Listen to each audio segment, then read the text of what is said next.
Hello friends, welcome to our YouTube channel formation. आज हम पढ़ने जा रहे हैं quality control and standardization of herbals का कंप्लीट यूनिट 5। इसमें हम वो सारे टॉपिक्स कंप्लीट करेंगे जो यूनिट 5 के अंदर में आते हैं। तो लेक्चर स्टार्ट करने से पहले कुछ लोगों के कमेंट्स आए थे कि आप हैंड रिटन नोट से अभी क्यों नहीं पढ़ा रहे। तो इसका रीज़न ये है कि आपके एग्जाम आने वाले हैं और हमारे पास अभी इतना टाइम नहीं है कि अभी हम हैंड रिटन नोट्स बनाएं। इसलिए हम स्लाइड में भी उतना प्रॉपर कंटेंट डाल रहे हैं जितना आपके एग्जाम में लिखने के लिए हो। ठीक है। और यूनिट 4 का जो नोट्स है वो वेबसाइट पे अपलोड हो चुका है, तो आप जाके वहाँ पे देख सकते। So first topic of this unit, regulatory requirement for herbal medicine. आपको पता है आजकल मार्केट में बहुत सारे हर्बल मेडिसिनल प्रोडक्ट हैं। तो वो जो हर्बल मेडिसिन है वो कैसे बनती है और मार्केट में आने के बाद गवर्नमेंट इसको कैसे कंट्रोल करती है, उसके बारे में हम अभी पढ़ेंगे। सो इंट्रोडक्शन इज, ये जो जितने भी आपके हर्बल मेडिसिनल प्रोडक्ट होते हैं, ठीक है, जो किसी ना किसी बीमारी को ठीक करने में आजकल हमारा बहुत ज़्यादा यूज़ होता है। फॉर एग्जांपल, आपने तुलसी ड्रॉप के बारे में सुना होगा, जो इम्यूनिटी बढ़ाने के लिए, और अश्वगंधा, ये हमारे स्ट्रेस कम करने के लिए यूज़ होता है। लेकिन कोई भी जो कमर्शियल हर्बल प्रोडक्ट होता है, वो जो मार्केट में बिक रहा होता है, उसे कुछ रूल्स फॉलो करने होते हैं। किससे रिलेटेड? आपके क्वालिटी, सेफ्टी और एफिकेसी से रिलेटेड। क्वालिटी मतलब कि प्रोडक्ट अच्छा है कि नहीं है। सेफ्टी मतलब कि उसको यूज करने से कोई नुकसान तो नहीं हो रहा है हमें। एंड एफिकेसी मतलब कि जिसके लिए वो बनाया गया है, जिस चीज के लिए वो काम कर रहा है कि नहीं, वैसा। ठीक है। फॉर एग्जाम्पल, मैं आपको एग्जाम्पल देती हूँ। इमेजिन करो एक नीम फेस वॉश है, ठीक है, किसके लिए? पिंपल को हटाने के लिए। तो उसकी क्वालिटी अच्छी होनी चाहिए, उसमें प्योर नीम का एक्सट्रैक्ट हो, वो सेफ होना चाहिए, स्किन को इरिटेट नहीं करना चाहिए, है ना। और वो अल्टीमेटली इफेक्टिव होना चाहिए, मतलब उससे पिंपल कम होने चाहिए। तो ये क्या होता है? एक क्राइटेरिया होता है। ठीक इसी तरह, तो introduction is, herbal medicinal product have gained importance and are extensively used in the prevention and treatment of various diseases. जैसे मैंने अभी बताया, a commercial herbal product should comply with the regulatory requirement of quality, safety and efficacy. ठीक। अब हम यहाँ पे बात करते हैं रेगुलेशंस फॉर हर्बल मेडिसिन की, मतलब कि यहाँ पे कुछ आपके रेगुलेशंस होते हैं। तो देखो, यहाँ पे मेन बात क्या है, जो भी हर्बल मेडिसिन है उसको कंट्रोल कौन करता है? तो वो आता है हमारे drug and cosmetic act 1940 and it's rule 1945 के अंडर। ओके। इंडिया में हर्बल ड्रग्स को ड्रग एंड कॉस्मेटिक एक्ट 1940 और उसके 1945 के अंडर रेगुलेट किया जाता है। ठीक है। अब यहाँ पे जो भी कॉस्मेटिक्स को कंट्रोल करता है, इस एक्ट में स्पेसिफिकली अगर मैं बात करूँ तो आयुर्वेदा, यूनानी और सिद्धा, है ना, मतलब कि हमारे पूरे आयुष मेडिसिन, ये सब के लिए भी रूल्स होते हैं। और ये जैसे कि फॉर एग्जांपल आयुर्वेदिक च्यवनप्राश या फिर जो भी यूनानी शरबत होते हैं, तो ये सारे एक्ट, इसके अंदर में भी आपके कुछ ना कुछ क्या आते हैं, यहाँ पे रेगुलेशंस आते हैं।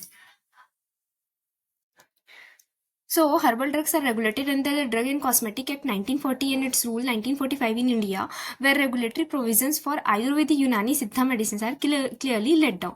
And Department of Ayush is the regulatory authority and mandate that any manufacture or marketing of herbal drugs have to be done after obtaining manufacturer license as applicable.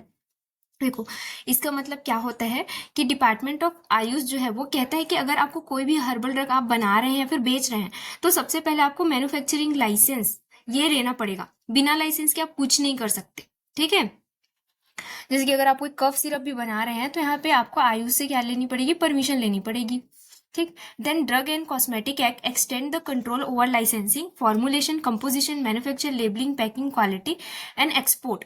अब देखो, अगर मैन्युफैक्चरिंग की बात करें तो फैक्ट्री कैसी है, कहाँ पे बन रही है, रूल्स के हिसाब से बन रही है कि नहीं। लेबलिंग, प्रोडक्ट पे जो लेबल होता है उसमें क्या क्या इन्फॉर्मेशन होनी चाहिए, लाइक इंग्रेडिएंट्स, डोसेज, उसकी एक्सपायरी डेट, ये सब कुछ डिसाइडेड होता है। पैकेजिंग, प्रोडक्ट की पैकेजिंग कैसी होनी चाहिए ताकि वो सेफ रहे और ख़राब भी ना हो। हमारी क्वालिटी, मतलब कि वो उसके क्वालिटी स्टैंडर्ड के हिसाब से होना चाहिए। एक्सपोर्ट, अगर आप कोई भी दवाई क्या कर रहे हो, बना रहे हो और उसको बाहर के किसी भी देश में भेज रहे हो, तो उसके लिए भी हमारे रूल्स होते हैं। तो ये हो गया उसके रेगुलेशंस। अब हम बात करते हैं यहाँ पे schedule T. Schedule T of the act lays down the good manufacturing practices requirement to be followed for the manufacture of herbal medicine. इसका मतलब क्या होता है, जो शेड्यूल टी है ये हमारे किसके अंदर में आता है? जो ये शेड्यूल टी होता है वो ड्रग एंड कॉस्मेटिक एक्ट का ही हमारा एक पार्ट होता है। शेड्यूल टी हमारा स्पेशली हर्बल मेडिसिन के लिए गुड मैन्युफैक्चरिंग प्रैक्टिसेस प्रोवाइड करते हैं। जीएमपी का मतलब क्या होता है? मतलब कि एक प्रोडक्शन करने का तरीका, जैसे फॉर एग्जांपल अगर आप घर में खाना बनाते हैं तो क्या साफ सफाई का बहुत ध्यान रखते हैं? नहीं, थोड़े साफ जगह पे खाना बनना चाहिए, थोड़ा हाइजीनिक तरीके से। उसी तरह कहीं पे भी जब दवाई बनती है तो ये सारी चीज़ें फॉलो करनी पड़ती है कि हम जहाँ पे मेडिसिन बना रहे हैं वो जगह बहुत ही क्लीन हो, उसमें बहुत सारे रूल्स फॉलो होने चाहिए। तो ये सब हमारा जीएमपी बताता है, ठीक है, ताकि हमारा प्रोडक्ट जो है वो बेस्ट क्वालिटी का बने। इसके अंदर क्या इंक्लूड होते हैं? Good agricultural and collection practices, good manufacturing practices, good laboratory practices, good clinical practices and schedule T. देखो, ये जो जितने भी पार्ट्स आपको यहाँ पे दिख रहे हैं ये सब हमने पहले ही वीडियो में डिटेल में कवर किए हैं, तो यहाँ पे हम इसको थोड़ा शॉर्ट में बताएंगे। अगर आपको डिटेल चाहिए तो आप प्रीवियस वीडियो देख सकते हैं और वहाँ से आप लिख सकते हैं। सो जीएसीपी ये बहुत इंपॉर्टेंट स्टेप होता है। इसमें हमारा क्या करते हैं हम कि जैसे जो भी हमारा पौधा, ठीक है, वो मेडिसिन बनाने के लिए हम जिसको यूज़ करने वाले हैं वो कैसे कल्टीवेट किया गया है, कैसे कलेक्ट किया गया है, ठीक है, मतलब कि जो भी हम जो स्टार्टिंग में जो मटेरियल ले रहे हैं वो हमारा अच्छा होगा, तभी हमारा प्रोडक्ट भी क्या होगा, अच्छा होगा। अब यहाँ पे हम बात करते हैं जीएसीपी में हमारा क्या क्या आता है। ये हमारा एक गाइडेंस होता है जो दिया जाता है for cultivation and collection procedure for right plant. Okay, मतलब कि यहाँ पे हमको क्या करना पड़ता है, कल्टीवेशन और कलेक्शन करना पड़ता है अच्छे अच्छे प्लांट का, वो भी सही तरीके से, ठीक। इसमें सबसे पहले आपको सिलेक्शन ऑफ हर्ब्स, मतलब कि जो भी आप प्लांट यूज़ कर रहे हैं वहाँ पे उसका अच्छे से सिलेक्शन करना पड़ता है। देन उसका बॉटनिकल आइडेंटिटी, उसको आपको पहचानना पड़ता है कि ये आपको पक्का करना पड़ता है कि वो सही में वही पौधा है जिसकी हमें ज़रूरत है। उसकी सॉइल, उसकी सीड, उसकी कल्टीवेशन टेक्निक, ठीक है, जिस मिट्टी में वो पौधा उगा रहे हो वो साफ़ है कि नहीं, ठीक है, उसकी बीज की क्वालिटी ऑथेंटिक है कि नहीं, ठीक, और वो किस तरह से उगाएगा, ये सारी चीज़ें जीएसीपी के अंदर में आती है। इसके इन्वायरमेंट और उसके सराउंडिंग्स, उसका climate, irrigation, maintenance, harvesting, drawing, ये सारे फैक्टर्स होते हैं, सबको ध्यान में रखा जाता है ताकि जो भी आपके प्लांट की क्वालिटी है वो अच्छी बनी रहे। और हाँ, अगर कलेक्शन प्रोसीजर, ठीक है, आपने यहाँ पे तो क्या कर लिया कल्टीवेट के लिए, अगर कलेक्शन प्रोसीजर की बात करें तो ट्रेंड जो पर्सनल होते हैं वही इसको कैरी आउट करते हैं।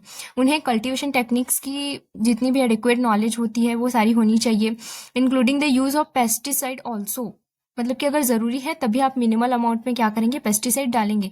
और एक और मेन पॉइंट होता है यहाँ पे डॉक्यूमेंटेशन, ठीक है, डॉक्यूमेंटेशन भी बहुत इंपॉर्टेंट होता है, यानी हर चीज़ का आपको रिकॉर्ड रखना है। जैसे प्रोसेस क्या किया आपने, उसमें मतलब कौन कौन से आप यहाँ पे फ्यूमिजेंट यूज़ किए, लेबलिंग क्या है उसकी, एग्रीमेंट्स क्या थे, ऑडिट थे, रिजल्ट थे, सारी चीज़ें, ठीक है। इसके अलावा भी यहाँ पे जो भी टेस्टिंग डिटेल्स होते हैं कि आपने कौन से सॉल्वेंट यूज़ किए, प्यूरिफिकेशन स्टेजेस यूज़ किए, जो भी यहाँ पे आपने स्टैंडर्डाइजेशन के लिए यूज़ किया है, ये सारी चीज़ों की इंफॉर्मेशन भी यहाँ पे होनी चाहिए।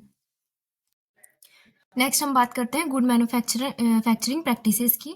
ये सब तो आपको पता ही है। Good manufacturing practices ensures product uniformity, batch to batch and assist to compile with the quality standard to meet the requirements and the quality assurance system and documentation of the crucial for the GMP. तो ये जो GMP होता है इसका मतलब क्या होता है कि अच्छा प्रोडक्शन, ये बहुत ज़रूरी होता है क्योंकि ये हमारा इंश्योर करता है कि आपकी जो भी मेडिसिन यहाँ पे बन रही है बैच टू बैच, ठीक है, वो एकदम यूनिफॉर्मली बने, मतलब कि जैसे पहले बैच में था वैसे ही सेकेंड बैच में हो, ठीक है। फॉर एग्जाम्पल अगर आप त्रिफला टैबलेट बना रहे हैं तो हर पैक की टैबलेट में सेम क्वालिटी होनी चाहिए। ओके, जीएमपी में क्वालिटी एश्योरेंस सिस्टम और डॉक्यूमेंटेशन भी बहुत ज़रूरी होती है, मतलब सब कुछ एकदम रिटर्न में होना चाहिए और एक सिस्टम होना चाहिए जिससे क्वालिटी हमेशा अच्छी बनी रहे। ये सारे हमारे जीएमपी में आते हैं, आपने पहले भी पढ़ा है। GMP manufacturing flow chart with process control specification and standard testing procedure must है, ये सारे मस्ट हैं processing of herbs, herbal preparations और हर्बल मेडिसिन के लिए। यहाँ पे एक्टिव हर्ब स्पेसिफिकेशन में फिजिकल एंड केमिकल पैरामीटर्स, उसकी impurities, microbial contaminants and the adulterants सब शामिल होती है, ठीक। तो ये सारी चीज़ों को हमको ध्यान में रखना पड़ता है कि हम इन सब चीज़ों को कैसे मेंटेन करें और हमारा जो भी प्रोडक्ट है वो अच्छी क्वालिटी का बने। ओके, देन हम बात करते हैं जीएलपी की, ठीक है।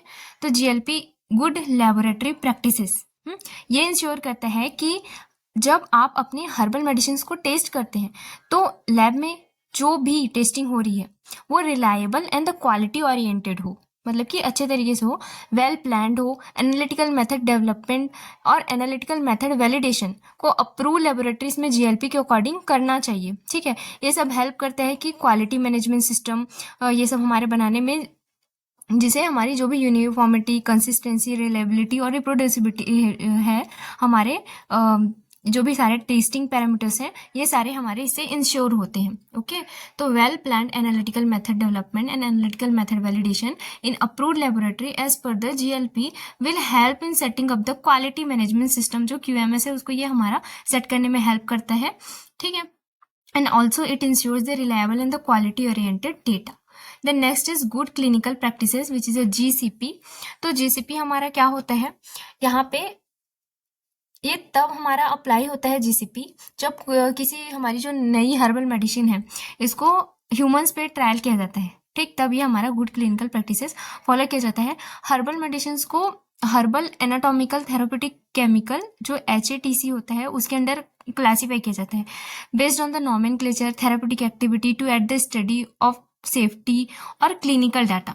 डिपार्टमेंट ऑफ आयुष ने फार्माकोविजिलेंस प्रोग्राम को इम्प्लीमेंट किया है। क्यों किया है? इसका मेन एम ये है कि आयुर्वेदा की ग्रोइंग डिमांड और एक्सेप्टेंस को देखते हुए उसकी सेफ्टी और इफिकेसी इंश्योर करना चाहिए, और उसके जितने भी एडवर्स रिएक्शन होते हैं उसकी रिपोर्टिंग वो भी होनी चाहिए। क्यों? क्योंकि तुमने अभी हाँ ह्यूमन पे टेस्ट किया, ठीक है तुमने कर लिया, लेकिन बाद में उसके कुछ और तो एडवर्स इफेक्ट नहीं आ रहे उसको लेने के बाद, ये सब की मॉनिटरिंग के लिए यहाँ पे फार्माकोविजिलेंस सिस्टम भी यहाँ पे इम्प्लीमेंट किया गया। और इसको किसने इम्प्लीमेंट किया? आयुष ने। ठीक है, जब एक क्लिनिकल ट्रायल किया जाता है तो it requires the detail protocol, okay, and a principal investigator भी चाहिए इनको, and evidence of safety and efficacy of the herbal medicine. Okay, then schedule T. अब शेड्यूल टी आपको पहले ही पता है। ठीक है, इसमें क्या होता है, मतलब शेड्यूल टी मतलब कि 3 ऐसा आप याद रख सकते हैं, जिसमें आयुर्वेदिक, सिद्धा और यूनानी तीनों मेडिसिन के GMP गुड क्वालिटी जो भी आपकी गुड मैन्युफैक्चरिंग प्रैक्टिसेस और गुड क्वालिटी मैन्युफैक्चरिंग करने के लिए GMP को मैंडेटरी किया जाता है। ठीक है, bye incorporation of revise schedule T in the year of 2003। ठीक, अब इसके फीचर्स क्या हैं हमारे जो आपके शेड्यूल टी हैं उसके, एक तो मैन्युफैक्चरिंग प्रोसेस, ठीक, और दूसरा एडिक्वेट क्वालिटी, मतलब कि उसकी जो भी आपकी क्वालिटी है उसको यहाँ पे आप क्या कर सकते हैं, कंट्रोल करना है। ठीक है, then drug release for sale, then raw materials कैसे हैं, ये सब के बारे में। Raw materials to be used in the manufacture of medicine must be authentic, prescribed quality and the free from contamination। जो भी आप रॉ मटेरियल यूज करेंगे वो क्या होने चाहिए, ऑथेंटिक होने चाहिए और फ्री फ्रॉम कंटामिनेशन होने चाहिए। तो हम बात करते हैं सेकेंड टॉपिक के, WHO guideline on safety monitoring of herbal medicine in pharmacovigilance system. ठीक है, तो इसका मतलब क्या होता है, आपको पता है कि आजकल जो हर्बल मेडिसिन होते हैं वो बहुत ज़्यादा यूज़ होते हैं, लेकिन इनकी सेफ्टी पर कोई प्रॉपर डाटा नहीं होता। इसीलिए हमारा जो WHO थे उन्होंने ये गाइडलाइन दिया कि हर्बल जो भी हमारे मेडिसिन होते हैं उनकी भी रेगुलर मेडिसिन की तरह सेफ्टी मॉनिटरिंग सिस्टम ये हो और उसको इसमें इंक्लूड किया जा सके। ठीक है, इसलिए उन्होंने फार्माकोविजिलेंस सिस्टम में हर्बल मेडिसिन को इंक्लूड किया, क्योंकि ये हमारा इसलिए ज़रूरी है, आप सभी को पता है हर्बल मेडिसिन भी दूसरे एलोपैथिक दवाइयों के साथ भी ली जा सकती है, इसका इंटरेक्शन और साइड इफेक्ट तब तो हमारा जानना ज़रूरी हो जाता है ना, इसलिए इसको एग्जिस्टिंग फार्माकोविजिलेंस सिस्टम में इंक्लूड किया गया है। Herbal medicine are frequently used in the conjugation with other medicine and it is essential to understand the consequence of such combined use and monitor whether any adverse effect are arising। Okay, तो यहाँ पे हम देखते हैं objective of this guideline. पहला है to support member state in the context of the WHO international drug monitoring. ठीक है, तो इसमें क्या होता है, जो WHO है वो अपने ही देश में ये टेक्निकल हेल्प देना चाहते हैं ताकि वो हर्बल ड्रग को मॉनिटर कर सके। दूसरा प्रैक्टिकल गाइडलाइंस। ठीक है, तो जो प्रैक्टिकल गाइडेंस होती है तो कंट्री को प्रैक्टिकल तरीके से बताया गया है कि जो फार्माकोविजिलेंस सिस्टम है वहाँ पे हर्बल मेडिसिन की हम कैसे सेफ्टी मॉनिटर कर सकते हैं। इंक्लूजन इन नेशनल सिस्टम, हर कंट्री में national drug safety monitoring system में अब हमारे जो हर्बल मेडिसिन है उसको भी ऑफिशियली शामिल किया जाना चाहिए। Standard terms and definition, herbal drug से जुड़ी जितने भी टर्म्स है जैसे adverse drug reaction, herbal drug interaction, सबको डिफाइन किया जाए ताकि ये सबको हर कोई समझ सके, ठीक है। देन प्रमोट सेफ यूज, जो भी हमारा हर्बल मेडिसिन होता है उसको सही तरीके से और सेफ कैसे हम यूज कर सकते हैं इसको प्रमोट करना, ताकि कोई भी लोग इसका बिना जानकारी के मिसयूज ना कर सके, ठीक। देन यहाँ पे हम कुछ प्रॉब्लम्स की बात करते हैं विद द हर्बल प्रोडक्ट्स। आप सभी को पता है herbal drug interactions, improper labelling, unknown compositions, contaminations, lack of standardisation for the dose of the active component, pharmaceutical form and the inappropriate dosing, ये सारे हमारे क्या हो सकते हैं problems. Need for monitoring herbal medicine, ठीक है। क्यों यहाँ पे जरूरत पड़ती है मॉनिटरिंग ऑफ हर्बल मेडिसिन की? क्योंकि हर्बल प्रोडक्ट में cause the adverse drug reaction. Why? Wrong identification of herbs, कभी कभी हम रॉन्ग आइडेंटिफिकेशन कर सकते हैं which ultimately lead to the ADRS। Then adulteration और कॉन्टेमिनेशन की वजह से भी, ओवरडोज या फिर मिसयूज की वजह से, last is herbal drug interaction की वजह से भी हमको इसकी मॉनिटरिंग करनी पड़ती है।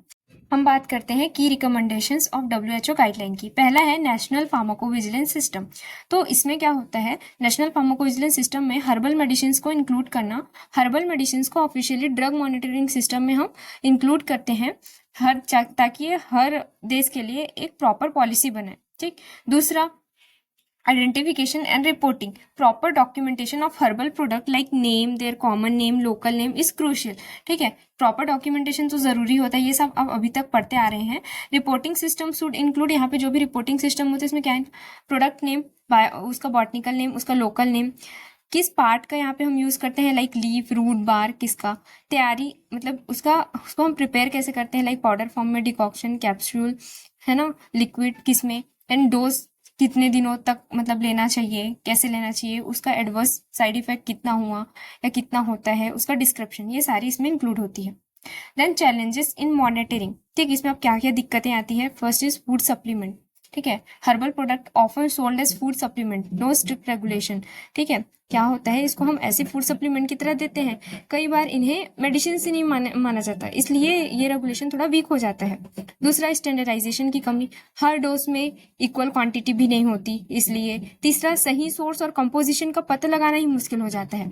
तो ये यहाँ पे कुछ चैलेंजेस है मॉनिटरिंग की। फिर measure to improve the safety monitoring, अब यहाँ पे सेफ्टी मॉनिटरिंग को हम कैसे इंप्रूव कर सकते हैं। First is education and awareness of the health care professionals and the public, ठीक है। पब्लिक और हेल्थ केयर जो भी प्रोफेशनल होते हैं उनको हम अवेयर करके, then collaboration between the regulatory bodies, traditional practitioners and the scientist. जो हमारा WHO गाइडलाइन होता है इसका मेन एम बस इतना है कि हर्बल मेडिसिन का जो भी हम यूज कर रहे हैं वो सेफ रहे, ठीक है। और WHO हमारा ये चाहती है कि कोई भी देश इन्हें अपने ड्रग सेफ्टी सिस्टम में प्रॉपर तरीके से इंक्लूड करें और लोगों को क्या करें, अवेयर करें हमारे हर्बल ड्रग्स के बारे में, कि इसको अगर आप प्रॉपर तरीके से यूज़ करेंगे तो ये बहुत अच्छा है। और साथ ही साथ इसके अगर कुछ एडवर्स ड्रग इवेंट होते हैं तो उसके बारे में भी इसमें जानकारी होती है। अब हम बात करते हैं थर्ड टॉपिक की, जो है कंपैरिजन ऑफ वेरियस हर्बल फार्माकोपियास। तो आपको पता है बहुत सारे फार्माकोपिया होते हैं, तो उनमें क्या क्या कंपैरिजन होते हैं, किसमें क्या इंक्लूड रहते हैं, इन सब के बारे में हम पढ़ेंगे। वीडियो थोड़ी लंबी हो जाएगी क्योंकि इसमें हम सारे टॉपिक कवर करने वाले हैं, तो आप बीच में ब्रेक भी ले सकते हैं। सबसे पहले इसका इंट्रोडक्शन हम देखते हैं। Herbal pharmacopoeia is a reference book for the preparation of quality medicine published by the authority of a government and represent quality and therapeutic monograph on botanicals. इसका मतलब यह है कि हमारा एक रेफरेंस बुक होता है जिसमें जितने भी हमारे हर्ब्स होते हैं, उसके मेडिसिन होते हैं, उसको कैसे बनाए जाते हैं, इसके रूल्स होते हैं, ठीक है, कि कैसे कैसे प्लांट हमको यूज़ करने हैं, उसके कौन से पार्ट यहाँ पे काम में आते हैं, ये सारी चीज़ें हर्बल फार्माकोपिया में इंक्लूड होती है, ठीक। Herbal pharmacopoeia is compiled document which defines a botanical drugs, provide information for its proper identification, contain the basic description include। जो फार्माकोपिया होता है उसमें बॉटनिकल ड्रग्स होते हैं, जैसे प्लांट का नाम क्या हो गया, उसके प्रॉपर आइडेंटिफिकेशन के इंफॉर्मेशन होते हैं, और साथ ही साथ इसका नॉमेनक्लेचर, उसका नाम क्या है, कौन से प्लांट के पार्ट यहाँ पे यूज़ होते हैं, उसके एक्टिव इंग्रेडिएंट्स यहाँ पे कौन कौन से हैं, रेंज ऑफ एप्लीकेशन मतलब कि उसको आप कैसे, उसका एप्लीकेशन क्या है, then counter indications and side effects, incompatibilities and other medications, and use and action of the herb, ठीक है। मतलब कि उसको कैसे यूज़ करना है और किसके साथ वो सेफ़ है, किसके साथ सेफ़ नहीं है, किसके साथ इंटरेक्शन कॉज करता है, ये सारी चीज़ें। Some popular herbal pharmacopoeias of the world are, बहुत सारे पॉपुलर फार्माकोपियाज हैं, तो सबके बारे में देखते हैं।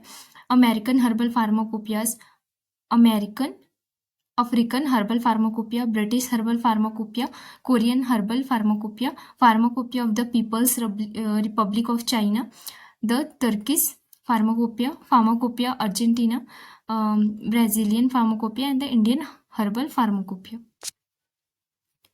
तो अभी हम सबके बारे में एक एक करके पढ़ते हैं। तो पहला है हमारा अमेरिकन हर्बल फार्माकोपिया। देखो, अमेरिकन हर्बल फार्माकोपिया यानी AHP, ठीक है, अमेरिका की एक ऑफिशियल बुक होती है जो हर्बल मेडिसिन के बारे में पूरे डिटेल में बताती है। और ये जो बुक होता है स्पेशली उन हर्ब्स पे फोकस करती है जो अमेरिका में बहुत यूज़ होती है, जैसे कि Ayurvedic, Chinese and western herbs. Okay, ये मोनोग्राफ बहुत ही केयरफुली रिव्यू की, मतलब बहुत ही केयरफुली इसको हम रिव्यू करते हैं। और ये हमारे जितने भी डॉक्टर्स हो गए, साइंटिस्ट हो गए, फिर मैन्युफैक्चरर्स, इन सब के लिए इंपॉर्टेंट रेफरेंस बुक की तरह काम आता है। ठीक, so the monograph represent the most comprehensive and critically reviewed body of information on the herbal medicine in the English language and serve as the primary reference for the academicians and health care providers, manufacturers and the regulators. Okay, अब second हम बात करते हैं African herbal pharmacopoeia की। तो African herbal pharmacopoeia क्या बोलती है कि ये जो फार्माकोपिया है अफ्रीका के 50 से ज़्यादा इंपॉर्टेंट मेडिसिनल प्लांट्स के बारे में इंफॉर्मेशन देती है। ठीक है, और ये जो डेटा है अफ्रीका के अलग अलग जगह से इन लोग लेते हैं और इसमें इंक्लूड करते हैं जो प्लांट पे बेस्ड होते हैं। ये जो मोनोग्राफ होता है अफ्रीका, मतलब जो अफ्रीकन हर्बल फार्माकोपिया है, ये अफ्रीकन साइंटिस्ट ने बनाई है और इंटरनेशनल एक्सपर्ट्स ने इसको चेक भी किया है कि हाँ ये फार्माकोपिया सही है, क्या इसमें इंक्लूडेड है। और इसमें प्लांट की जितने भी हमारे माइक्रोस्कोपिक डिटेल्स, उसके मैप्स या फिर उसके जो भी केमिकल टेस्ट भी होते हैं, ये सारे इसमें दिए गए हैं। और साथ ही साथ ये जो बुक होता है वो उन लोगों के लिए भी यूज़फुल होता है जो मेडिसिनल प्लांट को कलेक्ट करते हैं, सेल करते हैं, फिर उससे रिसर्च करते हैं। ओके, उसके बाद हम बात करते हैं ब्रिटिश फार्माकोपिया की। तो जो ब्रिटिश हर्बल फार्माकोपिया होता है, ये इसमें हमारे 169 हर्ब्स रॉ मटेरियल के क्वालिटी स्टैंडर्ड्स ये सब वो प्रोवाइड करती है। इसमें प्लांट के फिजिकल अपीयरेंस, उनका जियोग्राफिकल सोर्स, उसका माइक्रोस्कोपिक और जितने भी केमिकल डिटेल्स सारे इसमें दिए होते हैं। साथ ही इसमें प्लांट के जो स्मेल है, टेस्ट है, उसके बारे में भी इसमें इंफॉर्मेशन होती है। और ये जितने भी हमारे डॉक्टर्स, मैन्युफैक्चरर्स होते हैं उसके लिए भी इंपॉर्टेंट होता है। अल्टीमेटली हमारे जितने भी फार्माकोपिया हैं उसमें यही सारी इंफॉर्मेशन होती है कि मतलब हमारा प्लांट कैसा है, क्या है ना, उसके नेम क्या है, उसमें क्या क्या चीज़ें होती है, ये सारी। ओके, देन फोर्थ है Korean herbal pharmacopoeia. Korean herbal pharmacopoeia में क्या होता है, ये इसको हम KHP भी बोलते हैं और एक बहुत बड़ी रेफरेंस बुक होती है जिसमें 2462 हर्बल ड्रग्स के मोनोग्राफ्स हैं। ठीक है, और ये 2 पार्ट में डिवाइडेड होती है। पहला पार्ट क्या होता है, इसमें कॉमनली यूज ड्रग और उनकी प्रिपरेशन के बारे में है। और जो दूसरा पार्ट है ना वो क्रूड ड्रग, जिसमें biological drugs, radio active drugs या फिर अदर प्रिपरेशन, ये सबको ये कवर करता है। इसमें जनरल रूल्स, टेस्ट और मेथड भी इंक्लूडेड होते हैं। ठीक, देन हम बात करते हैं यहाँ पे pharmacopoeias of the people's republic of the China. Okay, अब चाइना की फार्माकोपिया जिसे हम CHP भी कहते हैं, सबसे पहली बार की मैं बात करूँ तो 1953 में मिनिस्ट्री ऑफ हेल्थ ने इसको पब्लिश की थी। अब ये जो फार्माकोपिया है China food and drug administration के अंडर बनाई जाती है। ठीक है, इसके लिए जो भी हमारे drug control institutions, universities, manufacturers और जितने भी हमारे रिसर्च इंस्टीट्यूशंस हैं, इन सारे लोगों ने मिलकर इस पे काम किया है और करते भी हैं। और ये जो बुक होता है उसमें mainly plants, oil, fats, medicine and raw material, chemical drugs, antibiotics और जो भी हमारे बायोलॉजिकल ड्रग्स हैं उन सारे के इसमें मोनोग्राफ्स भी होते हैं। और इसके अलावा ये general guidelines, testing method and standard substance के बारे में भी इसमें बताया गया है। ठीक है, ये सारे हमारे CHP के अंदर आते हैं। Then the Turkish pharmacopoeia. अब ये जो टर्किश फार्माकोपिया है, ठीक है, ये यूरोपियन फार्माकोपिया के मोनोग्राफ के साथ साथ अपने नेशनल मोनोग्राफ में भी होते हैं। ठीक, अब इसमें herbal, biological and biotechnological product के बारे में भी इंफॉर्मेशन होती है। और जो नए मोनोग्राफ यहाँ पे बनते हैं, पहले टर्किश फार्माकोपिया जर्नल में पब्लिश होती है, फिर ऑफिशियल फार्माकोपिया में इसको हम क्या करते हैं, इंक्लूड करते हैं। ठीक है। और आज के टाइम में अगर मैं बात करूं तो इसमें 32 नेशनल मोनोग्राफ हैं, जिसमें मोस्टली मेडिसिनल और एरोमेटिक हर्ब्स के बारे में पूरी डिटेल होती है। तो ये आएगा हमारे तर्किश में। अब हम बात करते हैं फार्माकोपिया अर्जेंटीना, ठीक है। अब ये जो है अर्जेंटीना की एक ऑफिशियल फार्माकोपिया है जो स्पेनिश लैंग्वेज में होती है। अब इसमें biological products, herbal medicine, blood product, vaccine, radio pharmaceutical, इस सारे चीज़ों के स्पेसिफिकेशन इसमें दिए होते हैं। और ये जो फार्माकोपिया है जनरल मोनोग्राफ और 8 सप्लीमेंट्री टेक्स्ट भी प्रोवाइड करती है आपको, ठीक है। देन हम बात करते हैं यहाँ पे ब्राज़ीलियन फार्माकोपिया। अब ये ब्राज़ील की फार्माकोपिया है जो ब्राज़ीलियन हेल्थ सर्वेलेंस एजेंसी के अंडर में पब्लिश होती है। 3 लैंग्वेज में अवेलेबल होती है, ठीक है, English, Spanish and Portugal. Then उसके बाद यहाँ पे ये जो हमारा ब्राज़ील में जो भी हमारे हर्बल मेडिसिन नेशनल फार्मूलरीज और जो भी हमारा हर्बल मेडिसिन ये सारे भी होते हैं वो हमारे यूज़ होते हैं। अब जो ब्राज़ीलियन फार्माकोपिया है उसमें active pharmaceutical ingredients, excipient, dosage form, biological और हर्बल प्रोडक्ट्स, इस सब के भी मोनोग्राफ्स होते हैं। साथ ही इसमें मेडिकल डिवाइसेस के लिए भी स्पेसिफिकेशंस होती हैं, ठीक। देन उसके बाद लास्ट आता है इंडियन हर्बल फार्माकोपिया, ओके। अब इंडियन हर्बल फार्माकोपिया में 40 मोनोग्राफ है जो Indian drug manufacture association which is IDMA और रीजनल रिसर्च लेबोरेटरी जम्मू के कोलैबोरेशन से पब्लिश किए गए हैं, ठीक है। वर्ल्ड हेल्थ ऑर्गेनाइजेशन WHO के फार्माकोपिया इंडेक्स में इंडिया की भी फार्माकोपिया की लिस्ट होती है। अब इसमें भी तो ये लिस्ट है, तो इंडिया में हमारे किसके किसके बारे में होते हैं, आयुर्वेदा, सिद्धा, होम्योपैथी, यूनानी, ये सब के अलग अलग फार्माकोपिया अवेलेबल होते हैं, ठीक है। अब हम सब के बारे में यहाँ पे देखेंगे कि क्या क्या होता है। अगर आयुर्वेदिक फार्माकोपिया है, आयुर्वेदिक फार्माकोपिया ऑफ इंडिया, ठीक है, इसमें 600 प्लांट, एनिमल और मिनरल के मोनोग्राफ है और 152 कंपाउंड आयुर्वेदिक फार्मूलेशन के भी इसमें कवर किए गए हैं, ठीक है। ये आएगा हमारे आयुर्वेदिक फार्माकोपिया ऑफ इंडिया में। उसी तरह हमारे Siddha pharmacopoeia of India volume 1 and 2, homoeopathic pharmacopoeia of India volume 1 and 6, then 1 to 6 and Unani pharmacopoeia of India volume 1 to 6, okay. अब हम यहाँ पे जो इंडियन फार्माकोपिया है उन सबके एडिशन के बारे में बात करेंगे, ठीक है। पर ये जो यहाँ पे आपको जो कंटेंट दिख रहा है वो बहुत लेंदी है। अगर आप चाहें तो इसको पढ़ के एग्ज़ाम में लिख सकते हैं, लेकिन ये बहुत ज़्यादा लेंदी हो जाएगा और आपके पास टाइम भी नहीं रहेगा। तो मैं आपको यहाँ पे एक चार्ट फॉर्म में इसका पूरा एक्सप्लेनेशन देती हूँ। आप चाहें तो ये भी ड्रॉ कर सकते हैं, इससे भी आपको पूरे नंबर मिल जाएंगे, ओके। तो यहाँ पे आप देख सकते हैं इंडियन फार्माकोपिया के एडिशन है, उसके ईयर हैं, उसके चेयरमैन हैं और उसके वॉल्यूम्स हैं और उसके अमेंडमेंट भी दिए गए हैं। तो first edition 1955 doctor BN Ghosh, उसका कोई वॉल्यूम नहीं दिया गया है यहाँ पे। इसके अमेंडमेंट आए थे सप्लीमेंट 1960 में। देन सेकेंड एडिशन की बात करें 1966 डॉक्टर B मुखर्जी, देन इसका कोई वॉल्यूम नहीं था। इसके सप्लीमेंट की बात करें तो 1975।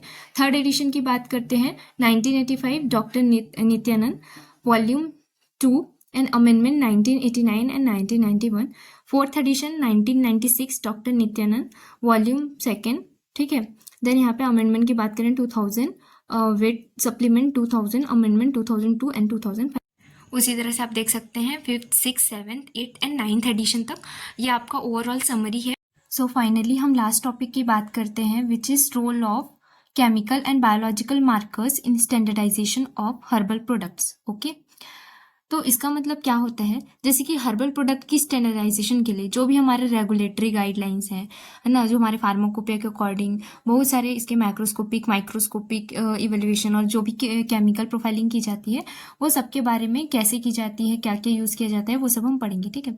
जो भी हमारे हर्बल ड्रग्स होते हैं, ठीक है, उसका सोर्स और उसका जो उसका केमिकल कॉम्पोजिशन होता है वो सब वेरिएबल होने के कारण क्रोमेटोग्राफिक टेक्निक्स और मार्कर कंपाउंड का यूज़ हम स्टैंडर्डाइजेशन के लिए करते हैं, और लेकिन वो थोड़ा सा लिमिटेड होता है, ओके। तो according to the regulatory guideline and pharmacopoeias macroscopic and microscopic evaluation and chemical profiling of the botanical material is used for quality control and standardisation. and the use of chromatographic techniques and marker compound to standardize botanical preparation has limitation because of their variable source and chemical complexity। ठीक है, वही होता है कि वो थोड़ा सा complex होते हैं, इसलिए थोड़ा लिमिटेड इसके मार्कर या फिर टेक्निक्स होते हैं। अब यहाँ पे हम इंपॉर्टेंस ऑफ स्टैंडर्डाइजेशन की बात करते हैं। तो क्रूड ड्रग की स्टैंडर्डाइजेशन का मतलब होता है उसकी आइडेंटिटी कंफर्म करना और उसके क्वालिटी, प्योरिटी और अडल्ट्रेशन को चेक करना। ठीक है, कैसे? जैसे कि बहुत सारे फार्माकोग्नोस्टिक पैरामीटर होते हैं, उसके फिजिकोकेमिकल टेस्ट होते हैं, फिजिकोकेमिकल स्क्रीनिंग होती है, उसके माइक्रोबायोलॉजिकल एसे होते हैं और बहुत सारे क्रोमेटोग्राफिक एनालिसिस होते हैं। ये सब की हेल्प से हम यहाँ पे इसका स्टैंडर्डाइजेशन करते हैं। ठीक, अब इसका मेन पर्पस क्या होता है? ठीक है, इसका मेन पर्पस क्या होता है? जो भी हमारे रॉ मटेरियल की क्वालिटी क्या है उसको जज करते हैं हम इसके थ्रू। एक्टिव प्रिंसिपल मतलब उसका एक्टिव अमाउंट क्या है, कितना है, उसका एस्टिमेशन करते हैं। जो भी हमारे फिनिश्ड हर्बल प्रोडक्ट्स होते हैं, ठीक है, उसकी हम बैच टू बैच कंसिस्टेंसी क्या है वो सब मेंटेन करते हैं। अब यहाँ पे क्रोमेटोग्राफिक फिंगर प्रिंटिंग, ये भी एक टर्म है। तो chromatographic finger printing is a chromatogram representing the characteristics of herbs. It is one of the most important method for the evaluation of herbal crude drug. मतलब कि ये एक क्रोमेटोग्राम होता है जो किसी भी हर्ब्स का केमिकल प्रोफाइल दिखाता है, मतलब उस हर्ब का फिंगरप्रिंट। ये जैसे कि इसमें क्रोमेटोग्राम बनेगा, फिर आपको पता चलेगा कि हाँ ये एग्जैक्टली कौन सा हर्ब है। ये हर्बल क्रूड ड्रग की स्टैंडर्डाइजेशन में इंपॉर्टेंट रोल प्ले करता है। इसे जो भी हमारे पॉली हर्बल फॉर्मुलेशन होते हैं उसमें अलग अलग हर्ब्स की मतलब कि प्रेजेंस रहती है ना। पॉली हर्बल मतलब कि अलग अलग बहुत सारे हैं ना, तो बहुत सारे जो आपके पॉली हर्बल फॉर्मुलेशन होते हैं उसमें अलग अलग चीज़ें होती है। उन सबके प्रेजेंस को ये हमारा क्रोमेटोग्राफिक फिंगर प्रिंटिंग क्या करते हैं, कंफर्म करते हैं। और मार्कर कंपाउंड का भी यहाँ पे क्वांटिफिकेशन होता है। अब मार्कर कंपाउंड क्या होते हैं?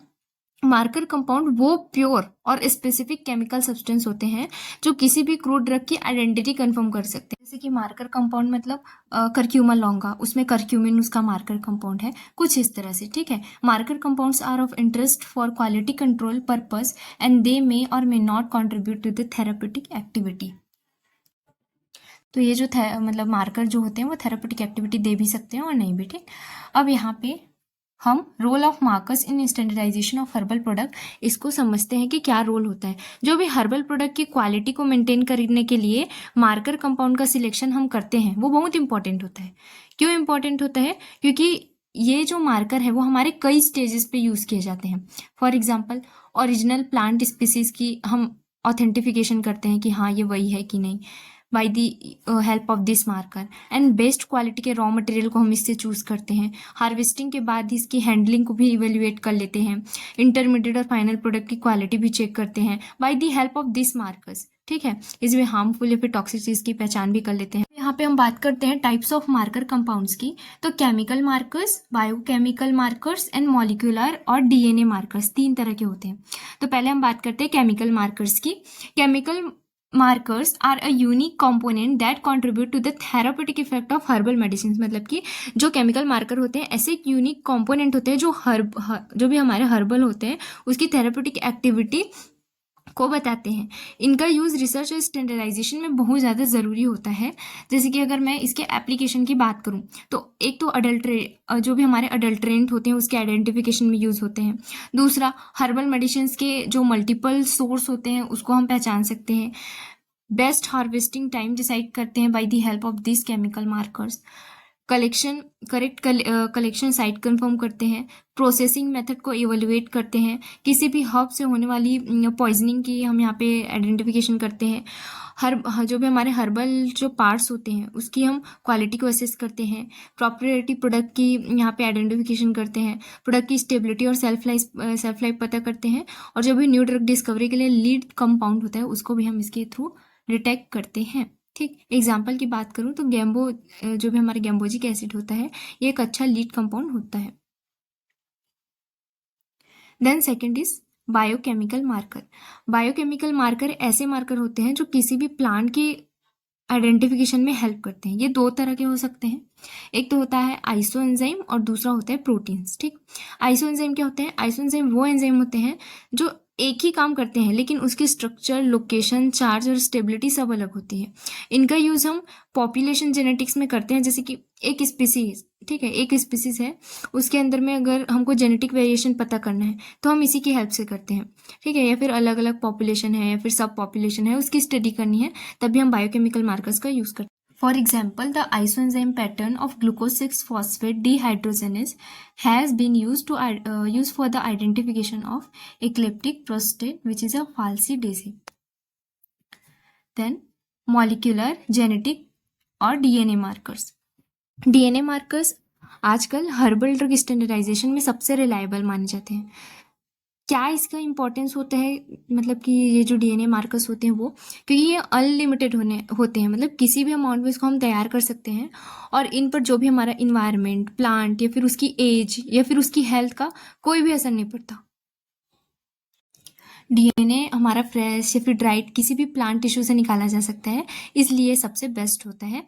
तो जैसे कि इसका यूज़ अगर मैं बात करूँ तो ये किस में होता है, जैसे कि हम सही स्पीसीज अगर हमको आइडेंटिफाई करना है तो उसके लिए, अगर अलग अलग जगह पे आपने कोई प्लांट देखे हैं तो उसमें आप डिफरेंस कैसे पता कर सकते हैं, by the help of this molecular और डीएनए मार्कर्स, इसकी स्टेबिलिटी चेक करने के लिए, ठीक है। और जो भी हमारे प्लांट बेस्ड ड्रग होते हैं उसमें सही रॉ मटेरियल यूज़ हुआ ही है कि नहीं, ये सब देखने के लिए भी हम इसका यूज़ करते हैं। Okay, then application of DNA markers in the herbal drug technology in the genetic variations, authentication of the medicinal plants, medicinal plant breeding, food and nutraceuticals, and as a new pharmacognostic tool. So thank you. ये था आपके unit के बारे में। अब ये subject आपका पूरा कंप्लीट हो जाता है। अच्छे से पढ़ाई करना, और कल बहुत सारे बच्चे जीपैट का भी एग्ज़ाम देने वाले हैं। बहुत ही पीसफुल एग्ज़ाम दिलाना, बहुत अच्छा होगा आप सबका एग्ज़ाम।